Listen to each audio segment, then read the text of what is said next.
Speaking of collegiate athletics, you know what I learned the last 2 weeks, last few days. I Okay. realized that I really chose the wrong profession. You got these coaches getting paid left and right. Like, we all know what happened with Lincoln Riley doing the two unthinkables. Mm-hmm. Lincoln Riley leaving University of Oklahoma for University of Southern California, right? Then you, a day or two later, not to be outdone, LSU hires Brian Kelly from Notre Dame. Now, I'm going to start with the latter for a moment. And why is the latter so interesting? Is because his team, his Notre Dame team, is literally on the verge of possibly making the college football playoff. Yeah. He's bouncing. Now, I don't know if he knows something that we don't know that caused him to bounce from a possible college football playoff participant. Mm-hmm. But looking at the contract details, let's just say he has 95 million reasons to do so. So first of all, his base salary is $95 million over 10 years. That's average of $9.5 million a year. Okay? That's his base salary. Yeah. Okay? His bonuses include the following. $75,000 for the SEC for playing the SEC championship game, or $150K for winning it. $500,000 longevity bonus annually. What the hell is a longevity bonus? Who the hell knows? But I ain't mad at him. And I ain't mad at his agent either. But anyway, There's more. $500K for being bowl eligible. Mm-hmm. And all you gotta do is win 6. All you gotta do is win 6, baby. Get $500K. Must be a great world. On top of that, $100,000 for a New York Six bowl appearance, or $200,000 for a playoff appearance, or $300,000 for a national title appearance, or $400,000 for winning it. That's on top of the $500,000 for becoming bowl eligible, right? Mm-hmm. Okay. Now it also includes $50,000 for being SEC Coach of the Year, $75K for being a National Coach of the Year, additional academic achievement bonuses of $25,000 each. And by the way, the only downside is he owes, if you want to call it a downside, he owes $2 million to LSU if he left voluntarily. But that balances out the fact that if he wins the title, firing him for will cause an automatic payout of 100% of his remaining salary. Now, keep in mind that LSU fired Les Miles in the Orgeron after winning national titles. Yeah. Okay. So, and he also gets 90% of the remaining balance if he's fired without cause. Okay. But there's more. Believe it or not, there is more. So check this out. He also receives, this Brian Kelly, 2 courtesy vehicles or 2 vehicle allowances of of 1,000 a month, my bad. An interest-free home loan, 20% of the home price up to $1.2 million. And 50 hours per year of private jet time on LSU's jets.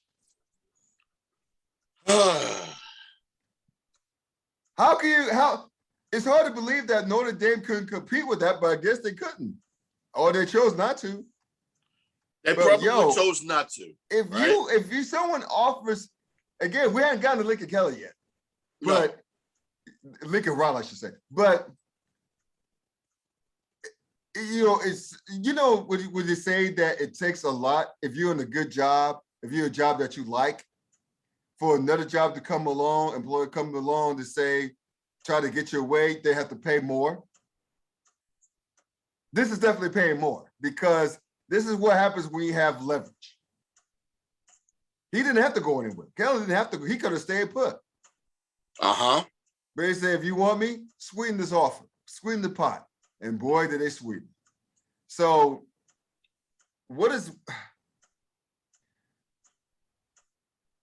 I don't know what to make of this other than that Kelly must have one hell of an agent. And if does he know people? Because I would like an agent like him.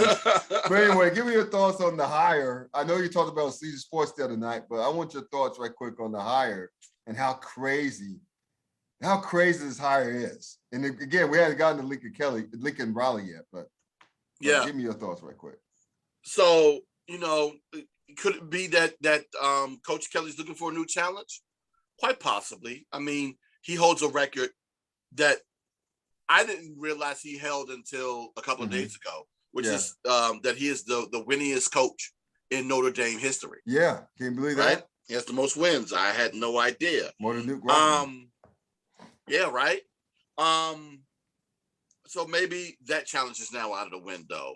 Could it be the possibility of the Notre Dame not being in a conference and they don't necessarily they don't fully control their postseason fate?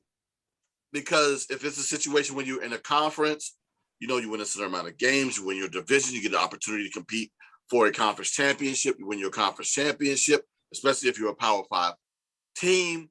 If you have a good enough team and you're a 10-win team, the way that Notre Dame has been under Kelly, you have an opportunity to at least get considered for a playoff spot easily. Not with Notre Dame, though, because, of course, what happens, just like this week, they at the crib while the other teams are playing reindeer games and have an opportunity to go ahead and compete for a conference championship with the opportunity to go ahead and move on to participate potentially in the playoffs. Notre Dame has to wait for a lot of chaos to happen, especially for teams 2, 3, and 4 to lose, for them to potentially move up into the playoffs. Correct. And unfortunately, they don't control that situation. But they have a chance, though.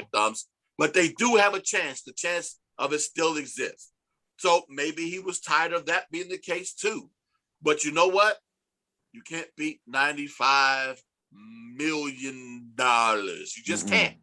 And then the other thing you can't beat, the other bonuses that he gets, right? So you talk about the accolades that he can potentially receive where he gets bonuses for that.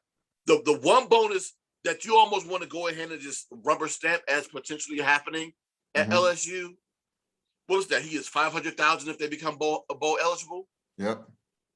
Can you name to me the last time LSU has not made a bowl game, not including potentially this spring? Because they didn't have bowl games this spring, did they? No. Okay, so with the exclusion of this past spring, can you name the last time LSU has not participated in the bowl game? I can't. Here's a hint. 2000 party over. It's out of time. Wow. 1999? So tonight we gonna 1999. Wow. Shout out to Prince. Rest in peace. Yeah. Yeah. I mean, oddly enough, LSU does wear purple. So yeah, it just happens to be that 1999 was the last time that they were not bowl eligible. Right. And dating back to 1994, there were 3 times in which they were not bowl eligible. So you're telling me, dating back, well over 25 years, 27 years to be exact, there were 4 seasons. One of them was COVID involved, so nobody had an opportunity to participate in the bowl that year.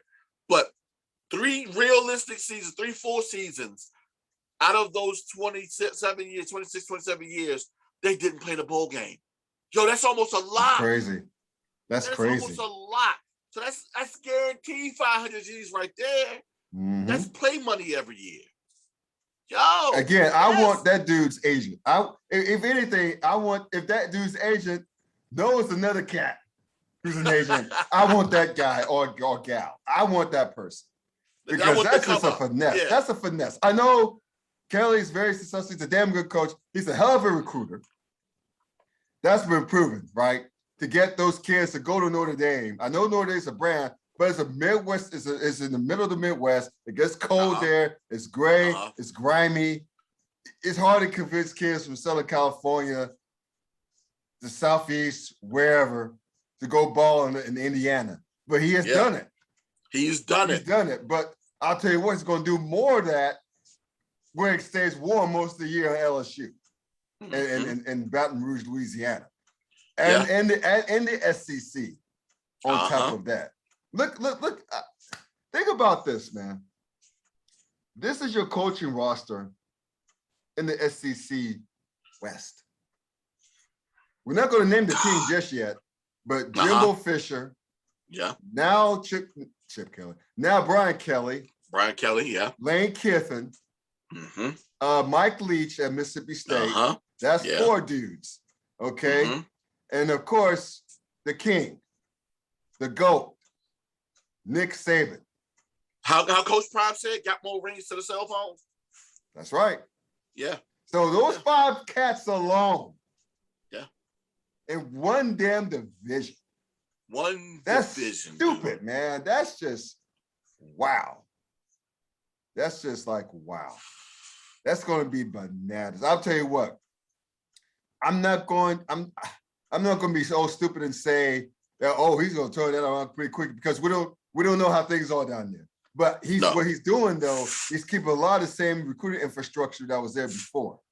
So he can hit the ground running. He doesn't have to, start from scratch necessarily. He's keeping a lot of those same people on that staff that has relationships with all of the high school schools in the state. That's very smart of him. Yeah. And he's not able to bring almost like most of his coaching staff from Notre Dame. More on that in a moment, but still, that I'm pretty. The only thing I'm worried about is the fit. That's the only thing I'm worried about, because Brian Kelly is a Northeastern guy with a Midwestern value. Does that make any sense? He's that guy. He's that guy. So if he gets rankled at the notion of the Notre Dame media questioning him, what the hell is he going to do when those cats in Baton Rouge are going to come after him? What are they I'll say gonna this do? though, right? Yeah. So to kind of give you a comp, I got 2 words for you. One name, Urban Meyer. Yeah. Ohio cat. Spent, I guess you could say his formative years at Utah. Then he comes to Florida. If you're capable of winning, you're capable of winning. And if you can go ahead and bring the talent with you to come and play with you, I don't know if necessarily where he's from plays a role in his success just yet, right? That's one of those we'll have to wait and see. Right. But I'll go ahead and put this out there for those who don't understand. Because I've seen people ask, why are coaches leaving now? One thing, recruitment. They want to go ahead and get that start, because you got to remember early recruiting period, early signing period. Early recruiting period is going on as we speak. As a matter of fact, I think it ends at the end of this week, if memory serves me correctly. Right. So you got that, and then of course you got to go ahead and get ready for February. So that's why a lot of these coaches end up leaving early, so they can go ahead and get an early start on that. Because guess what? Your contract ain't guaranteed, player, in terms of how long you stay there. Right. Coaches don't have long leashes anymore. And there's no loyalty. There's no loyalty. There's no loyalty. And especially if that institution, that program has deep pockets. Right. They won't mind cutting you and paying the rest of your contract out. Now, I need to go ahead and send you the link that the coach sent us a few weeks ago about the amount of payouts that are still owed by institutions to fired coaches. And I think the SEC tops that list in terms of the amount of schools from that conference that are on there. And I think LSU might be one of those top schools too. I'm about to look again to make sure. But yeah, you in my eyes, you get somewhere between 3 to 5 years to prove yourself as a winner. And if you can't do it within that time frame, regardless of how long your contract is, if you can't do it, you out of there. And people are calling for heads in most cases in year 1. Yeah. So yeah, you got to come out the gate, especially that payout though. I mean, are they? I don't know if they're still paid. They're going to be paid. I don't know how long they'll be paying Orgeron. I don't know if they're still paying Les Miles or not, but I think they are. That payout though, man. Yeah, right? That's why I call that again. That's why I call what Kelly pulled off. That's a finesse, man. Because firing him will cause an automatic payoff of 100% of his remaining salary. There's no negotiating that. That's in his contract. Uh-huh. And if he's fired without cause, he'll get 90% of the remaining balance. But basically, no, I read it wrong. If he wins the title first, firing him will cause an automatic payout of 100%. If we get 90%, if he's fired without cause, right? So if it's like for luck of winning games or whatever. So he's finessing him. And I don't have a problem with that. If you know your worth, you better get that worth. You better get that money. Oh, most definitely. You better get that money. If you know your worth, you get that money. You get that money. And I am not mad at him whatsoever. I know people are crying about it. I know that Brady Quinn, who understands, he's a Notre Dame alum and former star quarterback of Notre Dame. I get that. About being classed is how he broke it to the kids through a text message or a phone or FaceTime. That's 2 or 11 minutes, that depends which publication you read. Supposed for the publication you read. But that's his life. Again, if another employer comes along, all of a sudden it just blows you out of the water with a ridiculous offer that you would be a damn fool to turn down, you better take that. You better cash that lottery check in. You better cash that lottery check, brother. Oh, most definitely. It's if you don't do that, you are a damn fool, and I will tell you that to your face. Lovingly, of course, but still, I will tell you that. And speaking of another finesse, I hadn't gotten to Lincoln Riley. I want to do Brian Kelly first because of how much he got in terms of perks and the shock that of him leaving Notre Dame. It's a stable area like Notre Dame, program like Notre Dame, for the volatility of LSU and the SEC. Lincoln Riley's contract details for USC. You ready for it? Hey, let them know if they don't know already.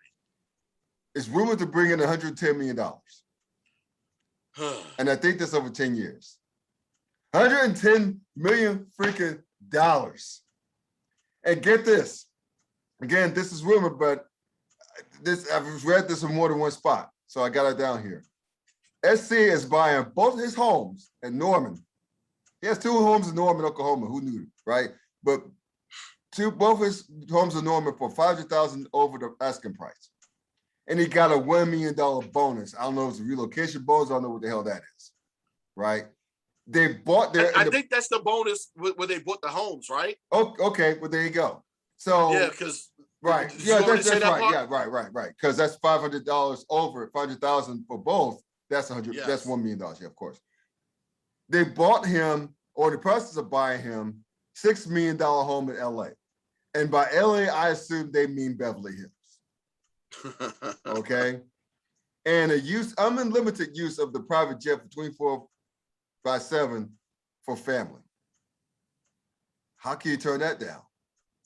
Hard to. How can you turn that down? Very hard to. I don't care who you are. Yeah, and SC is a private school, so we don't know for sure. About the amount, but that's been rumored.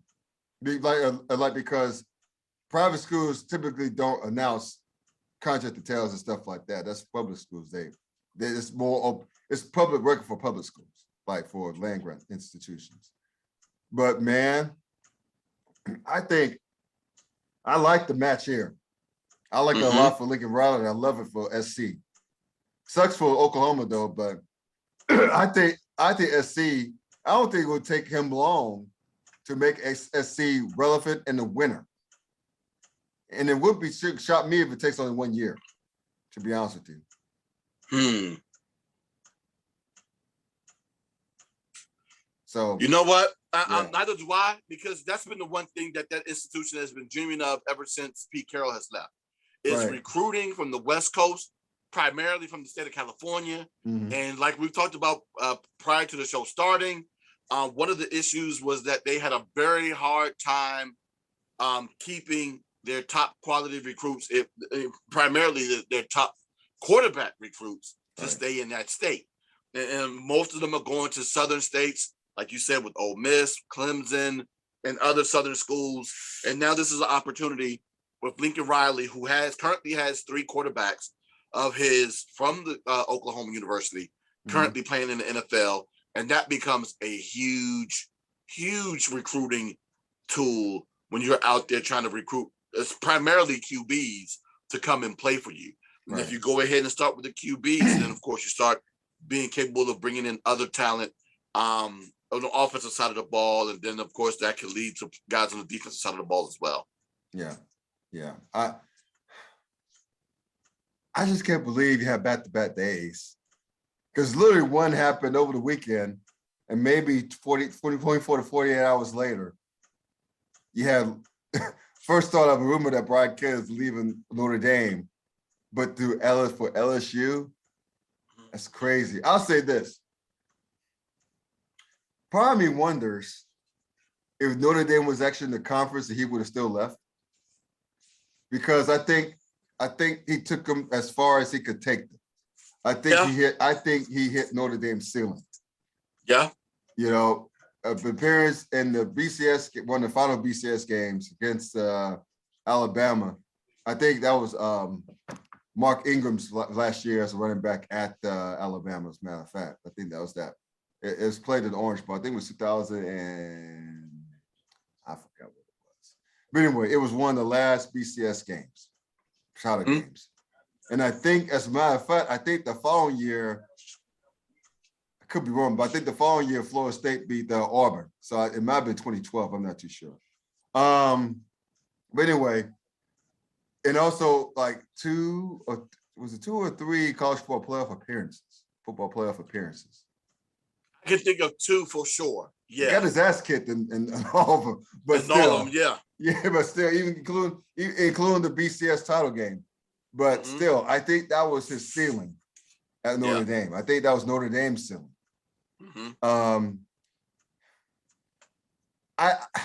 It kind of makes me wonder, you know what I'm saying? Because if he's in the conference, he would be almost a shoo-in. If he was in the ACC, he would almost be a factor to be in the college football playoff every single year. He would be in it this year. He would be in it this year because, hell, who they would have played out of Pitt or Wake Forest? Yeah. Come on.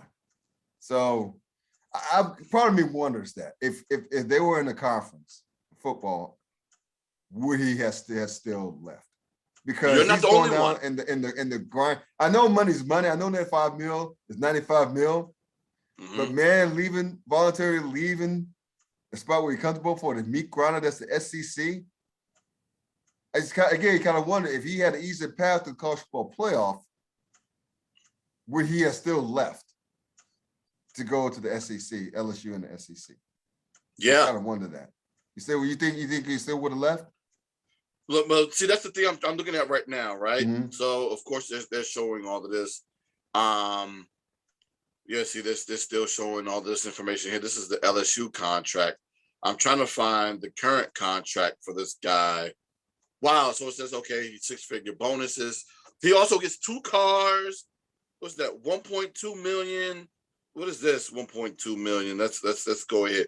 Okay, 1.2 million in house loans and all types of stuff. So I'm really intrigued to see exactly what his contract would have been like, or what it currently is at Notre Dame right now. Hopefully I could stumble upon it quickly enough. But yeah, see, they're talking about bonuses here. Bonus. Okay, yeah, if he was to leave, So yeah, this doesn't even talk about what his Notre Dame money is. But yeah, he's getting a lot of money at LSU, which is, like you said before, extremely difficult to turn down. But I also still say that the fact of competing in the conference holds a lot of weight with him in terms of postseason success, and that is also something to include there. But to the point that you made a little bit earlier with the dead money, as of right now, well, actually not even as of right now, but according to an article done by ESPN earlier this fall, they talk about all of the D1 programs that have dead money on the books. And from January 2010 to January 2021, the SEC has the most dead money that they have to pay out to fire coaches. Now, I was a little surprised where in the hierarchy within the SEC that LSU ranks in terms of the coaches that were fired, but they're basically 5th. So they're not as high as I thought they would be, and even in the SEC. And here's the other schools that are ranked above them within the SEC. You got yeah, see, that's the wrong lineup. Can we get that's not SEC? This SEC. Can we get SEC? Just no, because I had it on SEC, down. And it's making me look dumb right now, right? Oh my God, this is really. But I'll say this while you're looking. I want to give a special shout out to the man who arguably started this ridiculous trend, this trend of ridiculous contracts. That is Mel Tucker of Michigan State. Ooh. Michigan State, granted, they came to him. They said, hey, you leading us to our best season in a very long time. You beat our arch rival, Michigan, right? You got cursed up by Ohio State the next week, but still, you did this. So we're giving you $95 million extension. It was $90 or $95 million extension, which he signed. So that was before both of these motherfuckers just jumped off. So props to brother man Mel Tucker for perhaps unintentionally spurring a crazy spending spree for major programs looking to pry major successful coaches from other major programs, Power 5 programs.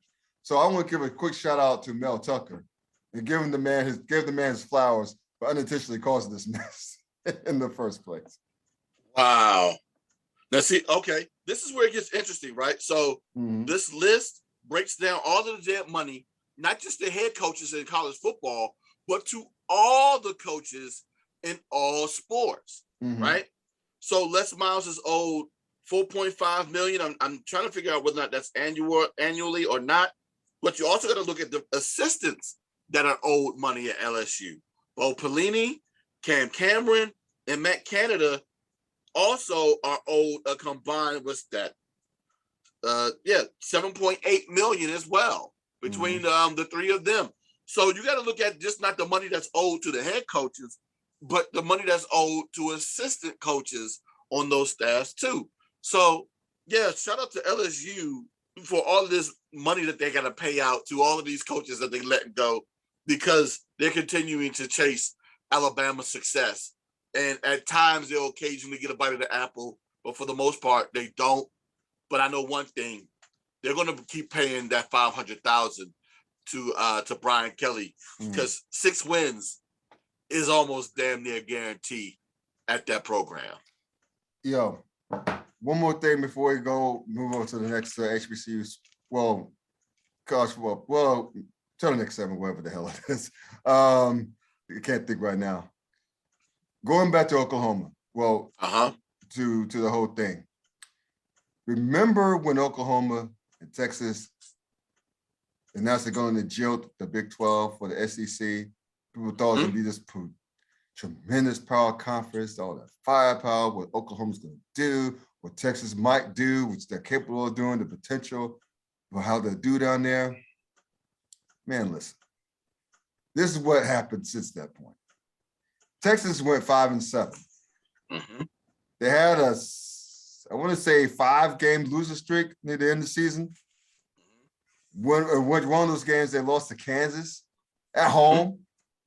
Okay, there's that, and the one team where we thought would be really successful hit the ground running, Oklahoma. They just lost the head coach. Yeah, and as a result, a lot of recruits not only have decommitted, they're following Lincoln to LA, to Southern Cal, including the top recruit of running back and I think a quarterback, and I think Caleb Williams might be joining them. He won't get a penalty. He won't be penalized a year for it. So, and Spencer Rattler, by the way, is in the transfer portal. So yes, he is. There's that. So to those fans of those two schools, to the people in charge of those two institutions, I got one word to say. Well, one thing to say, actually. Karma's a bitch. Karma's a bitch. I'll tell you what, Nebraska is looking at Oklahoma and Texas and wondering what the fuck are they doing. That's what they're going to end up 2 to 3 years after joining the conference, not almost immediately after joining the conference. They're going to be Nebraska. I guarantee you. Unless Oklahoma gets a slam dunk hire for a head coach. I don't know who the hell else is out there. But I mean, we saw that anything's possible. Lincoln Riley leaving and Brian Kelly leaving, but still. With that talent drain leaving Oklahoma now, with Texas sucking again, coming up short again, falling short of expectations again, after being declared being back again. They're going to be in Nebraska 2 to 3 years after joining the SEC. I guarantee you. Because they're recruiting instead of Texas hard. The SEC is already hard as is. Yeah, right. They're not ready for that. Anyway, that's all I have to say. It's Carmen. I'll say this real quick, right? For everyone watching, what I want you to do is go back to August, right? When the announcement was originally made that Texas and Oklahoma would be leaving for the SEC, and we talked about it on this show here.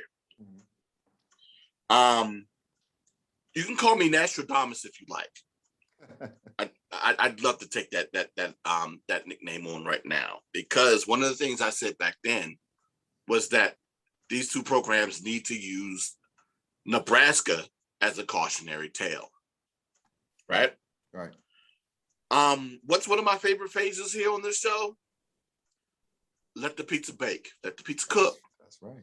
While everyone was so excited and so afraid, I said, yo, we got to see this through because we don't know exactly what's going to happen. Fast forward a few months, even after Ed Ogeron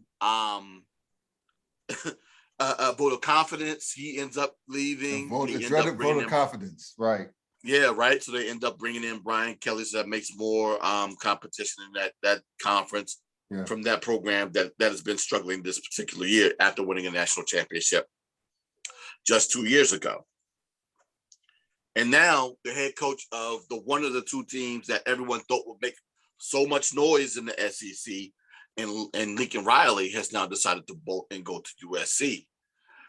Like you said, if they don't get a slam dunk hire, and we won't necessarily know if it's going to be a slam dunk hire until probably a year or two within coaching that program as well, and then based upon who they're capable of recruiting. But we do know one thing: they're losing a whole lot of talent right there in Norman, Oklahoma right now. Right.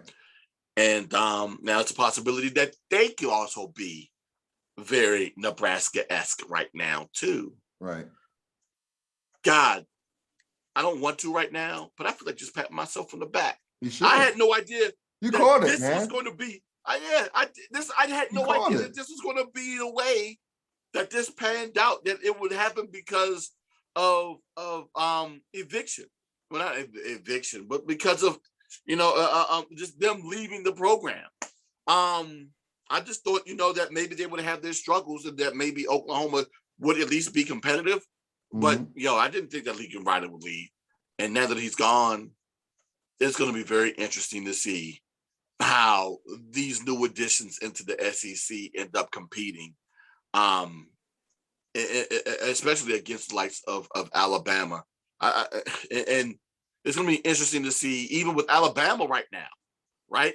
Who's continuously struggling, but they're struggling as a 10-win team. Yeah, I know. Same thing with Georgia. Struggling. Yeah, right. Yeah. Struggling as a 10-win team. Yeah. They're not ready for that. No, they're not. And then you got the likes of Georgia, who could be on the rise too for the next few years. So it's going to be very interesting to see what happens. But the panic button is potentially about to get hit in Norman and then at the University of Texas right now, because they are, they might be in for it. Yeah, exactly. So let me ask you this real quick before we get to our HBC sports segment.